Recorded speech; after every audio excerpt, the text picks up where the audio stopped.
Congratulations on this win. First win for Farm Fresh after 2 losses. I guess what changed for the team after that? I'm coach of Farm Fresh. Nice to meet you, everyone. Some people, nice to meet you. Some people don't know about me. Yes. I'm a new coach of Farm Fresh. Yeah. I appreciate Gary team. Now, first again, second again, we didn't win, but this time we could win.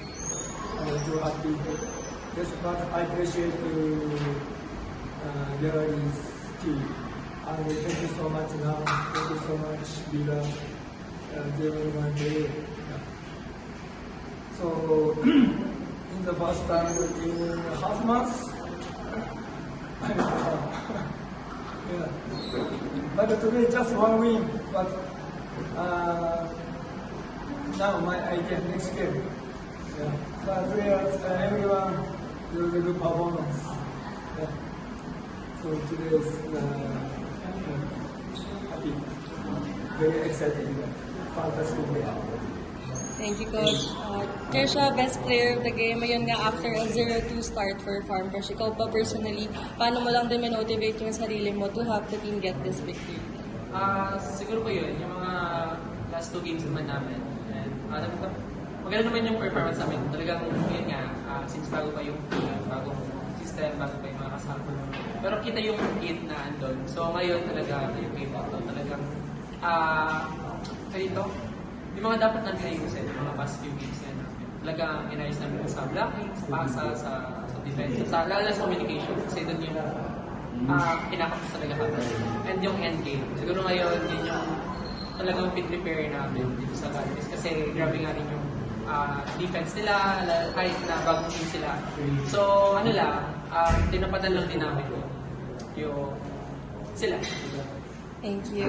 Jelena, first start for Farm Fresh this conference and the most you've played then in a while for the team. Siguro gano'n lang din kasarap sa feeling being able to contribute in getting this victory. For me, kasi parang ang focus ko lang is kung ano yung contribute ko sa team talaga and kung ano yung matutulong ko kahit sa energy sa team, yun talaga yung ano ko kasi parang mananotice din talaga na first 2 games namin na siguro syempre new team and yung chemistry din talaga. Siguro yun nga, talo kami ng first 2 games. I think talagang kailangan din namin pagdaanan yung ganun para mas tumibay kami. Like, hindi naman talaga in an instant, makakabuo kami ng chemistry. So, ayun. So, super happy ako na lahat sa team talaga ngayon nag-contribute kahit sino ipasok ni Coach. Thank you. For Pair, yun nga, new system, the past 2 games adjusting. Would you say sa game na to nakapag-adjust na rin kayo in terms of chemistry, sa system? Opo. Parang na-workout kasi namin siya during training. And parang during those past few games, kahit talo kami, parang nag-bond kami over it. Ang dami namin natutunan. Parang mas okay yung chemistry namin. So far, basta, in short, parang mas naging close kami lahat dahil doon. So, tas sama-sama kami nagpe-prepare, parang kami lahat as one. Andun yung puso. Thank you. Questions? Para sa players, paano kayo nag-adjust under sa system ni Coach Koji? Well, of course, galing din kasi Italian coach niya, Japanese naman. Thoughts niya?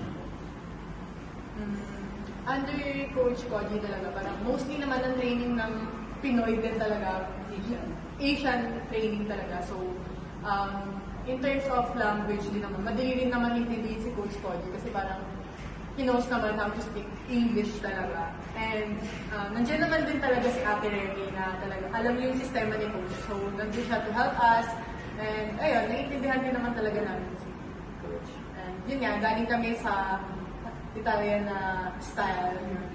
At first talaga, super hirap kasi yung sistema din talaga ni Lodi pang malalaking tao. And I think itong sistema ni Coach Koji ay swak na rin talaga sa amin since Asian style. So, ayun nga, actually, sabi ni Jelena, mahirap yung biglang transition namin from European style to Asian style na volleyball. Pero yun nga, volleyball is volleyball din naman talaga. So, doon lang, nagtitiwala lang kami dun sa system ni Coach ngayon. alam namin na hindi siya new sa PBL. So, ang dami na rin title under his name. So, kailangan namin talaga magtiwala din sa system na yan. Unti-unti talaga. Lalo na yung chemistry talaga na mabuo. So, ayun, same thought po. Pero yung ano naman po, yung adjustment lang naman po namin is from simple volleyball. Ay from like the Asian style na, which is parang, yun kasi yung parang thought ng Filipino talaga na volleyball. So from Asian style, nag-transition kami to European or like what culturally called simple volleyball. Which is different. Tapos bumalik kami ulit sa Asian, which is but more advanced since Japanese system. So, parang familiar naman po siya sa amin, pero mas nag-level up. Yun po yung... Coach, what made you decide to join Farm Fresh for this time? This time, this time too happy because I can coach this Farm Fresh. And now, I'm champion last time, but last time. This year, I am a challenger. This my player also challenger. Starting with zero. Yeah. But they need more change the color. More change the color. Or change the color. Character. Color. Character. More change. So I want to make a fighting spirit speed. I want to know. But they want to win. But no easy. Win, no easy. Yeah. But too happy because I can coach this Farm Fresh, because they can coach this young player. Yeah. This time, these two players always they have a chance on the court, but here no many chance on the court. But I know she have a lot of serve practice, a lot of practice, serve catch practice. So this time I made a chance. But she had a good performance today. Yeah. Practice is doesn't riot. Yeah. Should everyone needs to be player, plus as a all player. Yeah. To know the good performance, isn't it? Yeah. Coach, next game will be against Zeus Coffee. So what will be the mindset heading into that game? Yes. I don't know. Start 50-50. Yeah. We do this. We have to prepare the next game from tomorrow. No off. Yeah, Thank you, do Coach. best next game also. Always we have to best 200. No 100. We can't win 200. Yeah. So we are challenger. We also challenge.